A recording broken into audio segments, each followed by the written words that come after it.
All right, guys, update time. Got a lot of stuff done. So actually feeling a little bit rewarding, although I know I am only about a quarter of the way through the project. So estimated time at this point, probably gonna be end of the summer for completion. Possibly won't be able to put it on the road till next spring. We'll see how that goes. Obviously, I'm trying to plug away at it. This is a project I'm only working on in my free time, remember that. So, and I don't have a lot of free time. It's not me trying to brag, that's just a sad reality. So, that being said, let's show you guys what I got going on, huh? So these are actually, you guys can probably tell from Z1, so these are the adjustable uppers and lowers. So it's got where you can basically move the joint area out to set your camber and caster and all that kind of stuff. So sits in there just like that. And the biggest thing with these, it's adjustable on each, literally on each mount. So you can pitch the arm this way, that way. You can also adjust it over here. Pretty cool setup. So, if you guys are looking for upper control arms, that's what I would suggest. Obviously, there's other brands out there. Biggest thing is, well, two things. One, here's how I am mocking up the throttle bodies. This is final wiring, although I still got to do some hold downs. If you guys are wondering what this is, some really cool stuff. It's basically super heat resistant insulation around the wires. And so it's like a fiberglass mixed with some other stuff. I'll kind of show you a good example of what it looks like finished.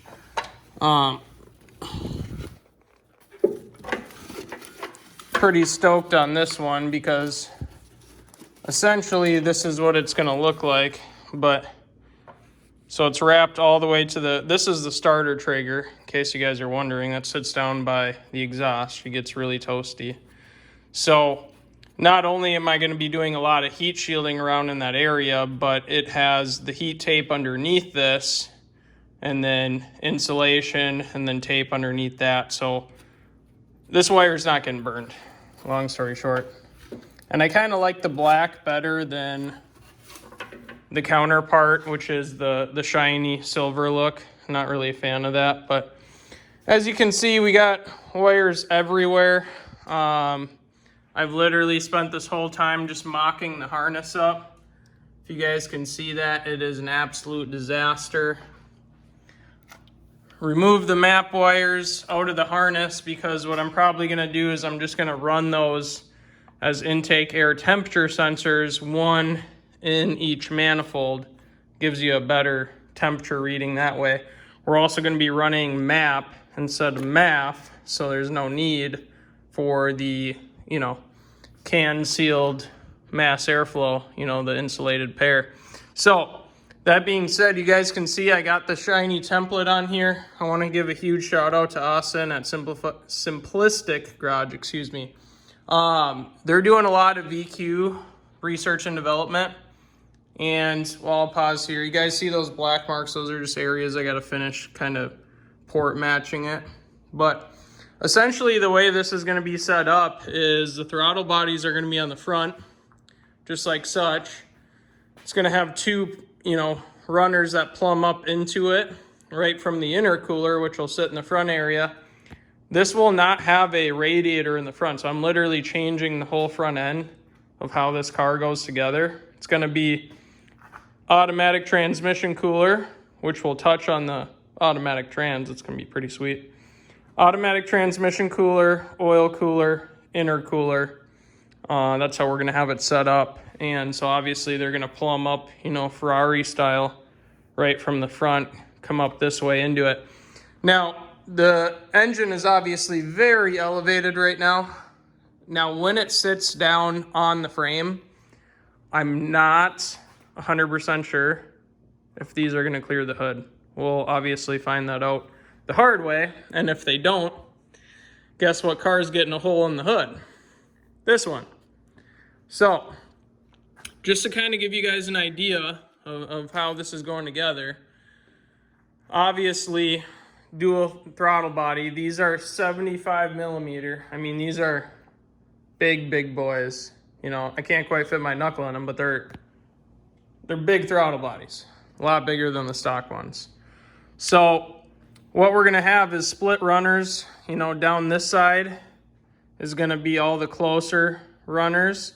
And the reason for that is because what you want is you want the straightest pathway of airflow into the port, okay? So if I was to come from here and go back that direction, now the air has to come in and it has to flip around and go the other direction. Whereas a runner in this way, it's gonna just sneak its way right in, right down the port, right into the cylinder. Not only that, when you offset them this way, that gives you access to the bolt holes, which I want to be able to remove this fairly easily, but the biggest thing of why I'm setting it up this way is because obviously with twin turbos, boost pressure, lots of heat, the plastic manifold, it really isn't great. It just isn't. And it uses an O-ring seal on the bottom, so we can avoid that entirely by going metal to metal. Obviously there'll be like an RTV type silicone under here to help seal it. If that fails, I will work on having someone make an MLS style gasket for it, multi-layer steel. But I'm pretty confident this setup will work. Changed my mind on the rails. We're going with CJ Motorsports. Charles is a wealth of knowledge. Those GTM rails, honestly, whatever. I'm not even gonna get into it. Quality control's piss poor. There's no dampers in the rails. I'd have to run an external damper and a fuel pressure regulator, and it still might not be quite perfect, or run a rubber, a rubber connection between each rail to help, dampen the fuel by itself. But then I got to worry about heat, everything else. So keep it simple, spend the extra bucks on the CJ Motorsports fuel rail, which I'm still waiting on. Charles, if you could hurry up, that'd be awesome. No, I shouldn't even be saying that. I'm not in a huge hurry to get this done. Well, I am, but I'm not going to have tons and tons of time to get this done. So as you guys can see, the harness is obviously tucked way back, and that's because this is sitting up so high. And when I show you how I'm doing the intake, you're going to be like, that'll never fit. But again, you guys, the engine is way up above where the subframe mounts. That's the bottom of the subframe mount there. And the subframe actually dips down even lower in the middle, so I'm probably up about 6 inches right now, which, still looking at it, might be a hole in the hood, but we'll see. So I got only quality 6061, and that's what these templates are, by the way. These throttle body templates, they make these templates to adapt them to 370s as well as to HRs. And so basically you can bolt a 75 mil to that, and then the template, the adapter bolts to the manifold. I had him just make me ones that I can weld to, which is exactly what we're doing. So this is massive. This is a 4-inch ID. So literally, and it looks a little off, but you got to remember, I got to cut it at an angle and then butt weld it together. They are nearly identical in size. This is a hair bigger. We'll fill that with a weld, or we'll taper down the end if we need to. And, I'm still undecided. I might go to 3.5, but I want to be able to fit velocity stacks in here. And if you guys don't know what those are, look those up. So these are the velocity stacks here, in case you didn't know what they are. So basically, I'll kind of show you. I'll have to hold this for a second, but so essentially this will get welded to this inside of the manifold. Okay, so it'll be this, and then that will connect to the port, obviously. So it's very similar to what a lot of the high performance applications have. Now what this does is inside the manifold, it creates a channel for the air to actually accelerate on its way in, because you have a rounded surface. So if you picture it like right here, right? So your intake valve opens, it creates negative pressure, and any air that hits this circumference, which is larger than the circumference of the actual, the runner. So you could have air hit here, right? And it's gonna have a nice smooth path to get accelerated into the port. So that's what velocity stacks are. Here's your quick little lesson on them. But they're more of like high performance application type of stuff. You ever seen cars with individual throttle bodies? They usually always have, you know, bell mouth or velocity stack as they're called. But each runner that comes through, I want a velocity stack on the inside of this. So essentially you're gonna have one here. Hell, we'll set them on here. One there. The other one right here. Yes, it still has styrofoam wrap around it. So essentially, yeah, it's gonna kind of sit like that. Obviously, it's not gonna be such a downward slope. But then what I have is, these are 2-inch 6061. Obviously, I can't just mount it like that and weld it. It sits way too high. So what I'm gonna do is I'm gonna cut these and probably right in half. So it's a 90, so 45. So it'll be a 45 right out of the port. Okay, so we'll move this so I can show you. So where this port is, let's say right here, instead of coming in 90, it's gonna be a 45. So 45 degree angle. So like if you were to picture it here, 45 into the big plenum itself. And inside the plenum, a velocity stack that goes from like 3 down to that 2-inch ID. Bell mouth velocity stack, you guys know what I'm talking about. So got lots of design to do to it still. And again, this might be a hair too big. I might have to go down to 3.5. We'll figure that out once we get to it. But just kind of wanted to show you guys what I'm working with, because I don't know, I wanted to show it off. It's pretty cool. You can't see here, but I had to cut the bracket, because even though this is an HR bracket, this HR, again, is different. This is a 2nd generation HR. So your VVTs stick down instead of over this way. Long story short, I have a separate video on that if you're interested in watching. But yeah, that's what we got going on. So I guess I'll say the accessory harnesses I've already completed. So like if you look at this, yeah, obviously it's a headlight, but if you look at the material, oh, and that's funny, I burned it there already. But this material is like a heat wrap material.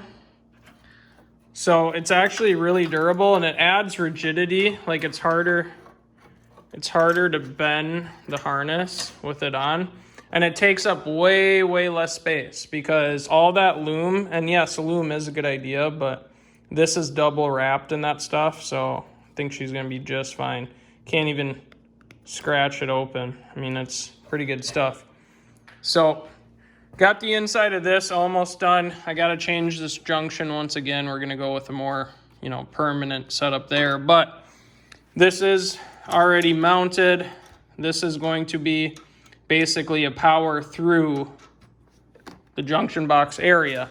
So essentially, almost tripped there. So essentially you're going to have positive comes up through here. The lid, you know, the factory fascia and all that, that's still going to be on the back side of the car, because I'm wanting this bay to be really clean.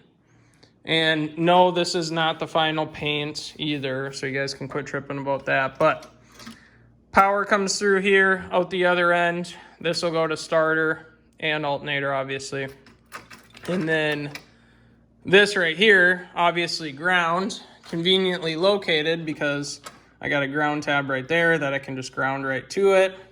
And then I'm gonna run probably 4 or 6 gauge from here to the block. And then as you can see here, all those grounds that are on the top of the VQs that you see, this is high quality. I think this is like, no, 6 gauge or 8 gauge copper wire. Plenty of current flow. And then we're gonna ground this right here as well. So coming along, the wiring harness took a long time. It is gonna be routed a little bit differently. It's gonna look a lot cleaner when I'm done. And that's the biggest thing, is look cleaner, be more heat resistant.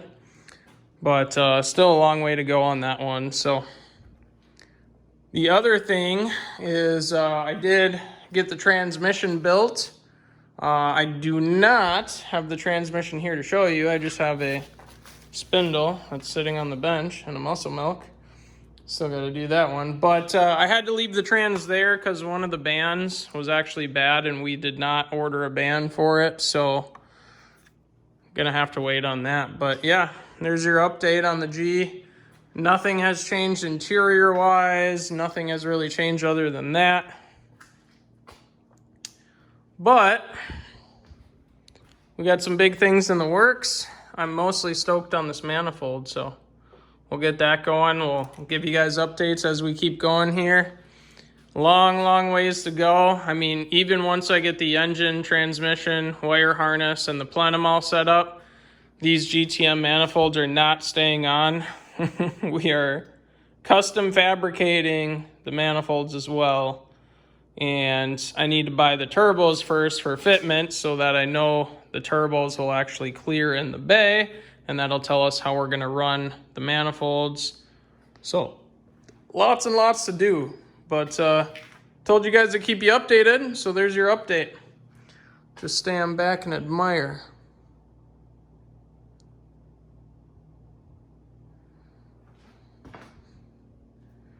All right, guys, that's a wrap. You've been watching. You already know you've been watching.